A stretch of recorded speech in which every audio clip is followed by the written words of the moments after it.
You ready, Ms. Hunt? Yes. I'm gonna call the order of the meeting of August the 13th, 2025. First two orders, well, first off, if you have your cell phone, please silence it. The first two items we have, first we're gonna do the Pledge of Allegiance, and then we're gonna have an invocation, of which I'll be giving. If you notice, we're a little bit short tonight. We're short, what, 3 people actually, including the mayor, so I got the onerous duty of doing this. So if you'll stand and we'll to the flag of the United States of America and to the republic for which it stands, one nation, under God, indivisible, with liberty and justice for all. If anybody feels uncomfortable during the invocation or would like to leave the room, you may do so, and Captain Robinson will come get you after we're done. Let us pray. Heavenly Father, thank you for the people who have come here to voice their opinions and participate in our local government, Lord. We're so grateful that they're here tonight. Lord, I want you to guide us in everything we do tonight. I want you to do everything, grant everything to us for your purpose, Lord. Lord, I ask you for safe passage for each one in this room home tonight. In Jesus' name, amen.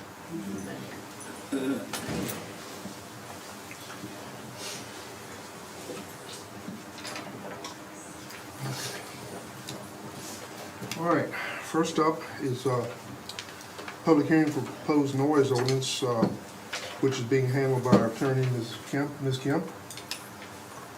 Yes, sir. Thank you. Can you hear me? I can. I don't know if the citizens can. Okay. So tonight you have the noise ordinance. This is currently in your code, section 12-5. You all had a workshop on this in June, and tonight you brought it back for the public hearing. So I'm happy to answer questions about the draft that's in your packet, but you all should have seen, you all saw this in June, so again, happy to answer any questions. Okay. Anybody have any questions? Ms. Wheaton? I know, but if they didn't hear, the town attorney's taking over this ordinance. Mr. Driscoll? No comments? All right, I will, if you'll bring me the sheet, Captain, I'll open up the public hearing.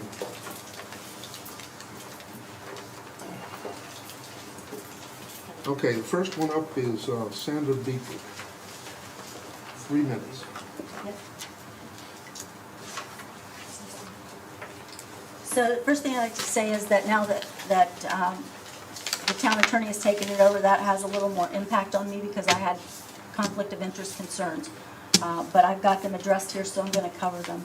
I'd like to start by thanking the mayor for his assistance at the last meeting. After speaking back in July and making every effort not to name names or call anyone out, the mayor felt the need to announce after I spoke, "We all know that you're talking about Sarah."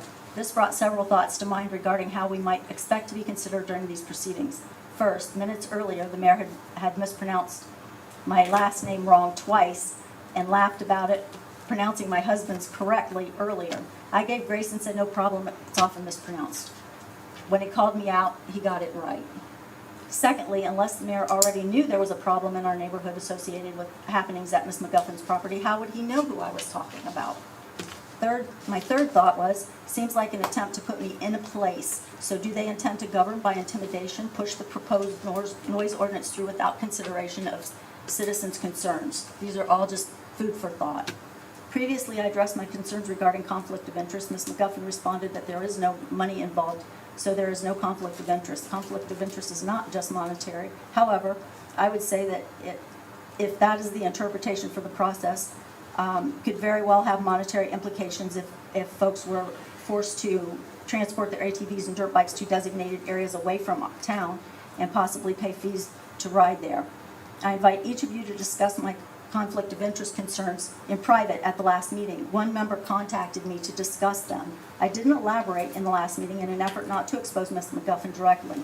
Since she has now been named by the mayor, I'd like to share one of my biggest concerns regarding conflict of interest with this situation. When contacting the town police due to the noise last summer, the dispatcher recognized the address and said, "Oh, that's Sarah's house." I confirmed that it was. She then said that an officer would contact us. Within a few minutes, while sitting at our picnic table, we watched Ms. McGuffin come into the yard with her phone in hand and flag in 4 riders, 2 from the trails around our property lines, and 2 that were circling in the back section attached to our property.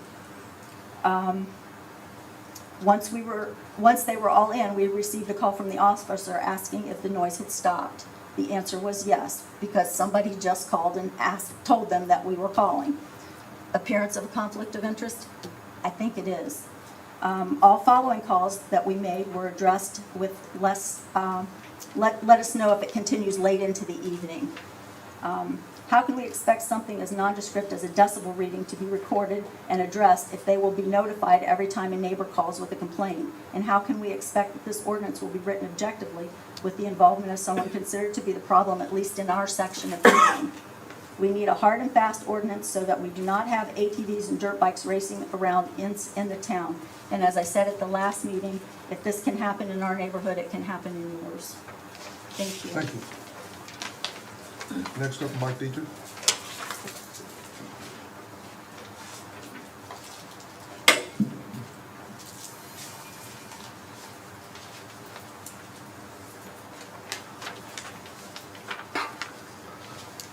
Mike Dietrich, Wells Ferry Road. The town manager and now the town lawyer has proposed changes to the existing noise ordinance, and those changes need some tweaking. The proposed 75 decibel daytime limit really isn't realistic. It's also unrealistic to expect residents to not have a problem with a piece of equipment generating a noise level at the 55 decibel threshold allowed from 9 p.m. to 6 a.m., which would allow which is allowed in the new proposed ordinance. An 8 a.m. starting time may be, but 6 a.m. in the morning is too darn early for any noise except my coffee pot. It's proposed that if anyone has a noise complaint, they are to call the local police department. The police department is to come out and measure the decibels with a decibel meter.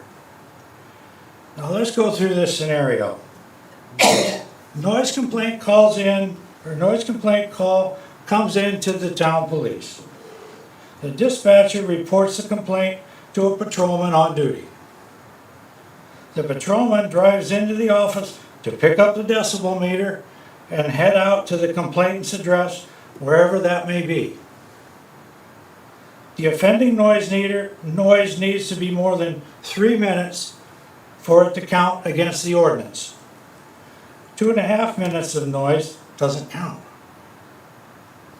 It's a good start, much improved over the current, but it still needs some additional work. Thanks.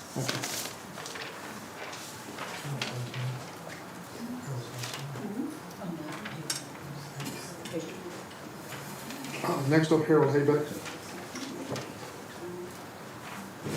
Hello, everybody. I'm new to the town and have had the pleasure of meeting lots of the local citizens, and this seems to be a hot topic for everybody. And I found it kind of an interesting theme in the comments I was hearing, and that is we seem to have a lot of people focused on where the source of the noise is coming from. Some people don't like the sounds of gunshots. Some people don't like the sounds of recreational vehicles. Some people don't like the sounds of revving motors in someone's yard. Well, let's take a chainsaw. Nobody likes the sound of a chainsaw. But if we don't write the ordinance correctly, you're going to say that a gentleman or a lady can't go in their backyard on Saturday afternoon and take a chainsaw and trim some bushes or trim a tree in their backyard. The source of the noise should not matter. If someone is out practicing for hunting season with their child for 30 or 45 minutes on Saturday afternoon and they're following the rules and being safe and they're doing it appropriately, hey, we've got a lot of citizens in this town with different interests and different hobbies, and they shouldn't be denied that pleasure. If somebody's working on their antique car with their child and teaching them how to change the points or do something with it, and they have to rev the motor, We shouldn't have a noise ordinance that prevents that from happening. And we shouldn't have a noise ordinance that prevents somebody from landscaping their backyard with a chainsaw.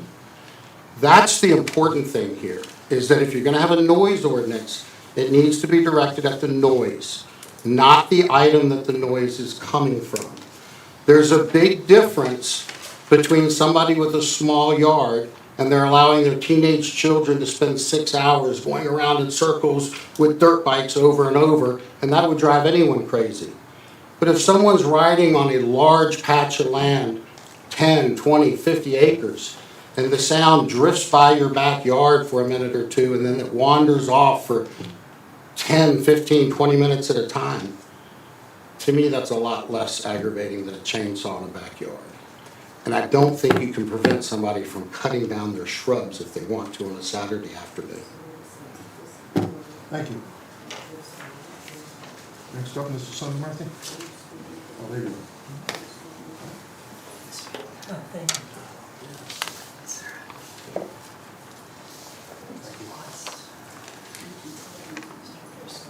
Mr. Sunnyworthy, is this any different than what you had sent in? I just want to know if I need to get Mrs. Kemp a copy. She should get a copy and I can give you one. Okay. Thank you. It's similar.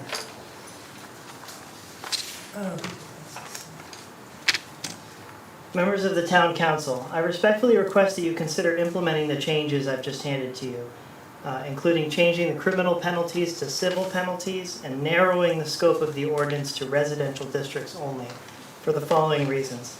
Code of Virginia 15.2980 specifically authorizes civil penalties for noise ordinance violations. Civil fines of up to $250 for the first offense and up to $500 for the second and subsequent offense are authorized. In the past, some of you have expressed a desire to avoid giving people criminal records for noise ordinance violations, even when the criminal penalties might be monetary only. As you know, criminal records can follow someone for a long time. As the ordinance is currently drafted, any person who's guilty of a noise ordinance violation would be guilty of a criminal offense and would have to answer yes on a job application if they're ever asked if they've been convicted of a crime. Do we really want to give people criminal records because they have a loud go-kart or forgot to turn off their music after 9 p.m.? I believe a $500 fine for each subsequent offense is more than enough to serve as a deterrent against repeat offenses. Additionally, we have a thriving and growing outdoor music scene in town. Residents regularly enjoy live music at the filling station, and Second Stage is currently building a new outdoor stage that will soon host regular outdoor concerts. The noise ordinance, as currently drafted, could cause serious problems for our budding outdoor music scene, as the noise standards would change for commercial activities based on how close they might be to a residential use. The Code of Virginia requires zoning districts to be uniform. In other words, if a use is allowed in one part of a business district, it should be allowed in all parts of the business district. The way the noise ordinance is drafted right now, we could have a situation where a business that generates noise is good only until someone moves in next door.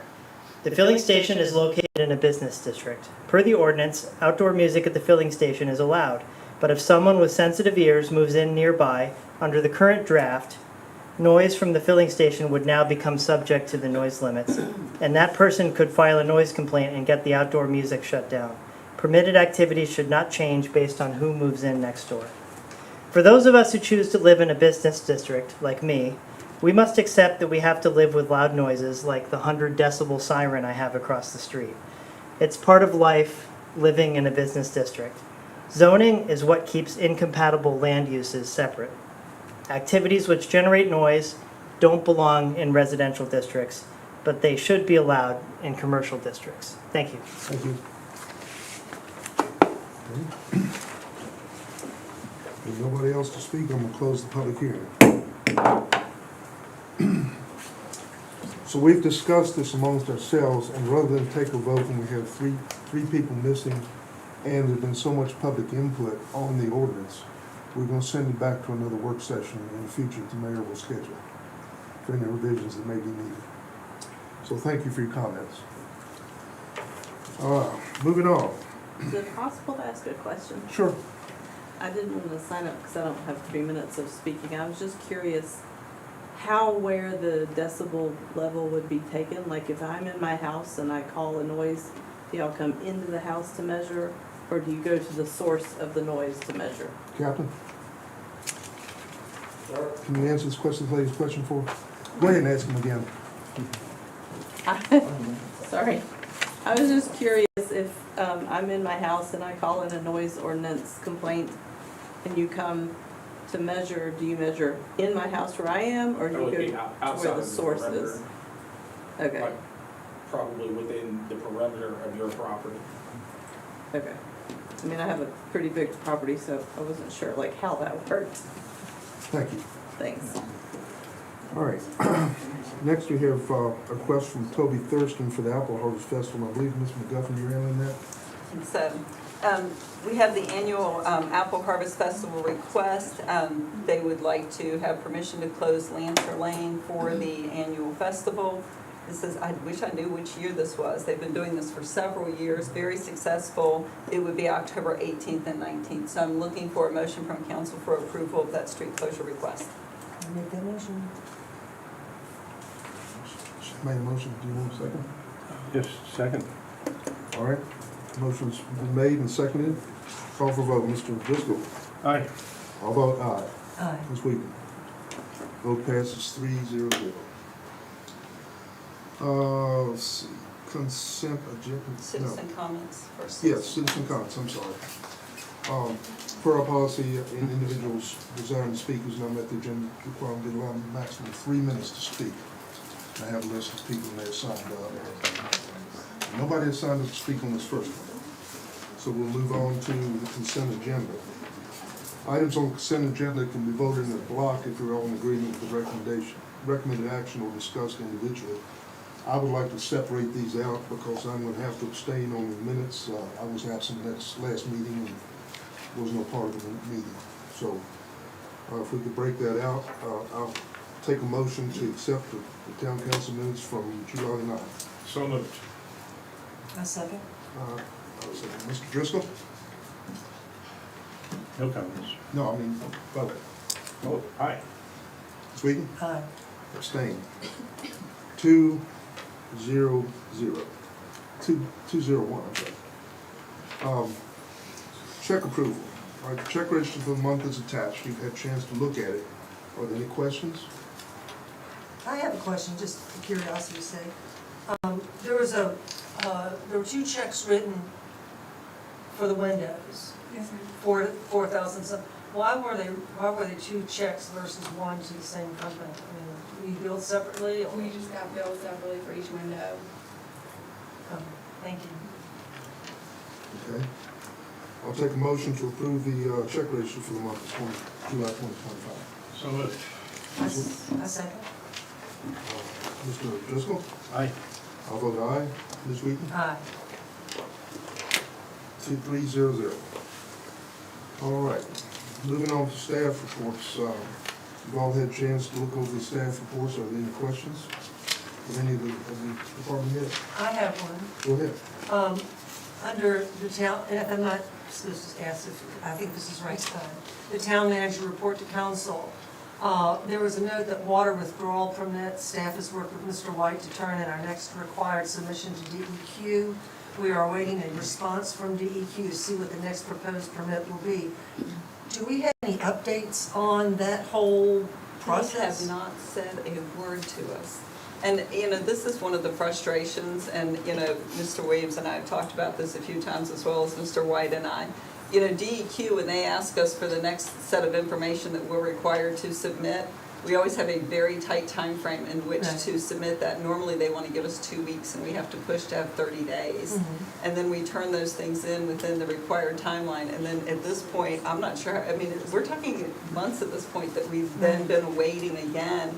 And when we met with the head of DEQ several months ago, one of the things he said was that, it had taken too long to get the permit done, and they were going to do a better job on that. I don't know what to say. It's just, there is a continued delay. It's still out there. It's still out there. We're still waiting. And on one hand, we would like to move it along, but on the other hand, we also don't want to poke the bear. We're waiting Right. for them to give us a proposal, and we're hoping it's going to be advantageous to the town. Okay, thank you. Yes, ma'am. And let me make sure that was okay.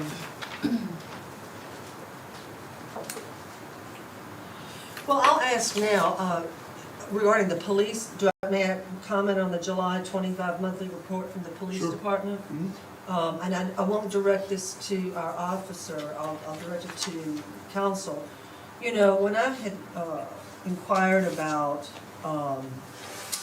noise or animal complaints for last month, for an example, this month there are 6, but I was told, and I always say I'll do a FOIA request to get the answers if necessary, but it says noise or animal, and I'm told that there is no distinction of record keeping.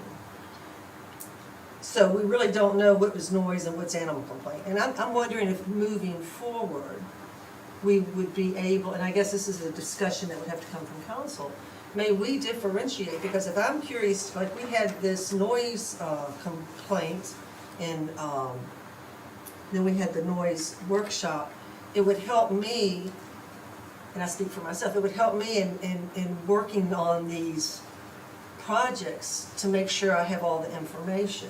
Is there any way that we, I guess moving forward, could we have a little bit more thorough record keeping?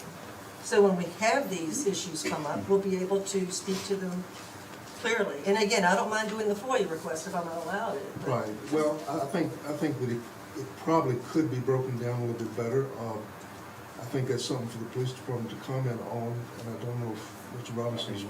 We can just put one section as noise and one for animals. That's not a big deal. We've altered that record keeping in the past when we've had a particular concern about something. The difficulty is not the moving forward, the difficulty is looking back, because the way they're keeping their records as they do their record keeping through and their handoffs from one shift to another, those are currently being compiled. And so in order to get those records, you'd have to go back to dispatch records.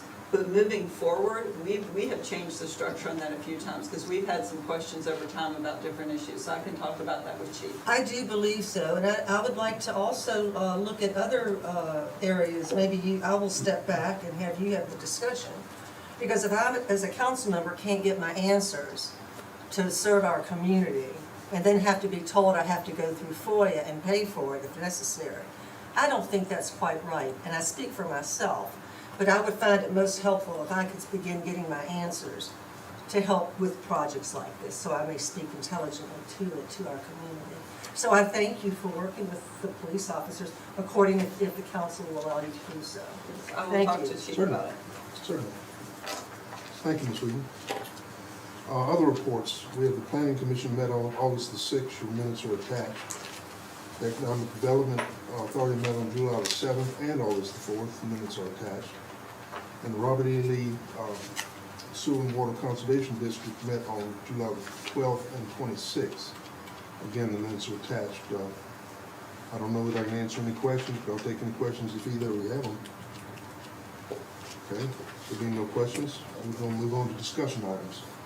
Item 1 is town hall car appropriation. Ms. Morgan? Yes, at the July meeting, council approved for us to purchase, the new town car due to molding issues in the old Explorer. So I'm just asking for appropriation of those funds for the purchase of the car, and that totaled $27,798 from the general fund. Okay. Take motion for the appropriation of funds. So moved. I'll second.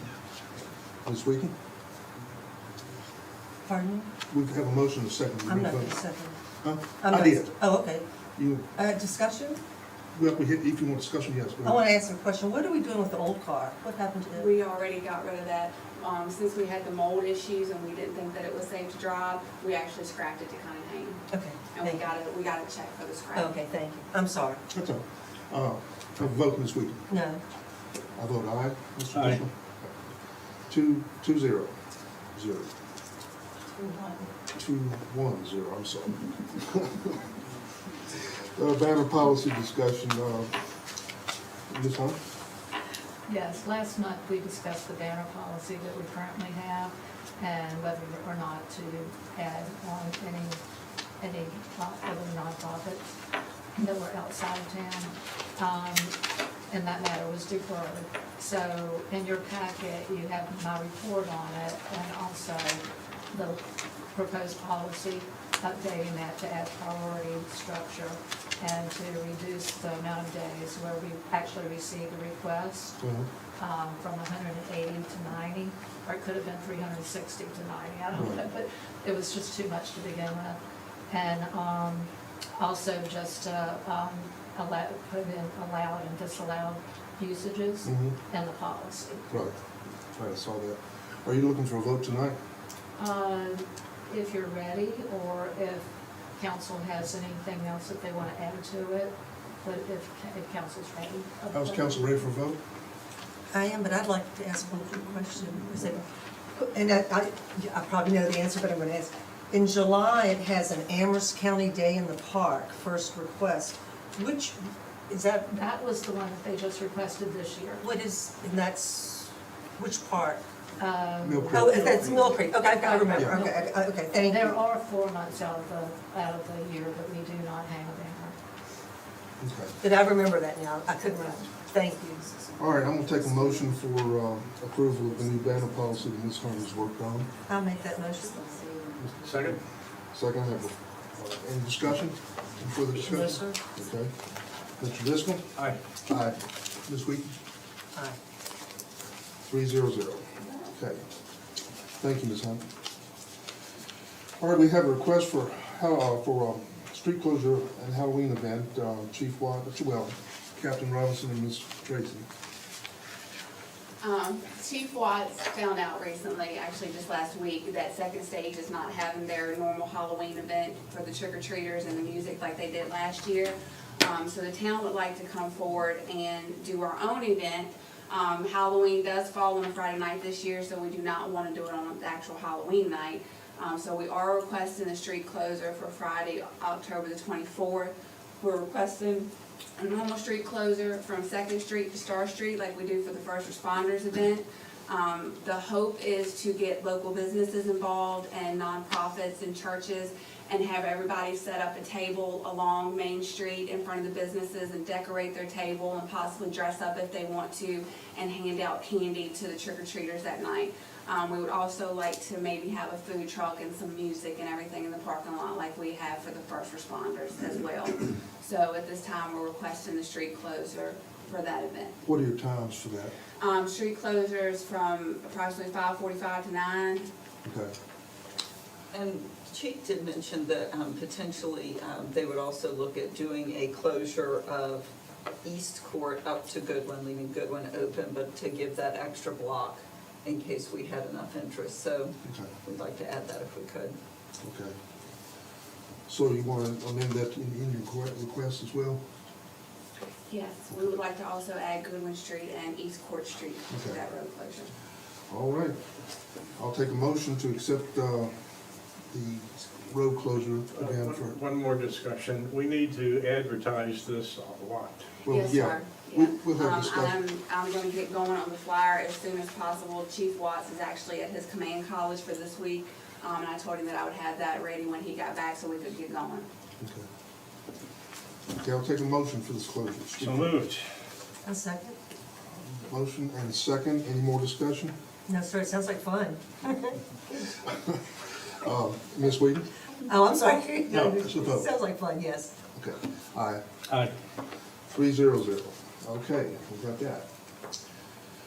All right, we have a request for appropriation and purchase approval from Mrs. McGuffin and Mr. Williams. Yes, Mr. Williams and I talked about this. He said I could kick it off, but if you ask any complicated questions, I am handing it off to him. I hope you all noticed Mr. Williams' report in your council packet this month. They have really had a time this summer season at plants with all of the electrical storms. As the plants have become more technological with all of the PLCs and SCADA equipment that runs everything, every time we're getting these electrical surges, we're having damage to the plants. The damage is being taken care of largely by our insurance company. So Mrs. Morgan and Mr. Williams are working through insurance claims to take care of those. But we've really had some discussions internally about what can we be doing to make sure that we are more resilient in our facilities. So far, even with the outages that they've had and the damage to the plants, customers have not noticed anything. They've been able to run manually and keep things going. It's great to have old school operators who know how to turn valves and keep things running. But we do recognize that this is not the way things should be working. So we'd like to, we have two invoices or proposals that were in your packet. One of those is to really take care of the things that we know that right now are deficiencies. So you've got that one, and then the smaller cost is actually to do a full energy kind of audit at both of the plants to look for what are the longer term things we should be doing. So the request we're making for approval and appropriation on the water side would be $30,205. On the wastewater side would be $6,175. These two combined would take care of both of those projects, and we're asking for that in the form of a motion. I have to admit that I've missed it. What was the actual damage amount from the lightning strikes? From the two plants, we were looking at 30,000 from the two plants, Yes. Wow. about 30,000. Is that being covered by the insurance? And that hopefully will be reimbursed by the insurance. We have turned in both of those claims. So just for the claims themselves, we're about 30,000 as well. Thank you. Okay, I'll take a motion for the appropriate this and purchase this, the equipment and the study. So moved. So moved. I'll second it. Ms. Wheaton? Aye. Discussion? No, sir. Okay. And you vote aye? Yes, sir. I vote aye. All right. 300. All right, appointments. Just noting that that is sitting out there, no action, no request. Okay. All right, matters from staff. Well, Captain Robinson, Yes. anything? Ms. Morgan? Mr. Hunt? Ms. Hunt? Sorry. Ms. Cash? No, sir. Mr. Williams? No, sir. Mr. Smith? No, sir. Ms. McGuffin? Nothing for me, sir. Nothing. Wow. All right, we have another citizens' comments. We do have some people signed up for this one. Mr. Haybeck again is first up. I pass. You passed. Mr. Dietrich, again? Again. Sure.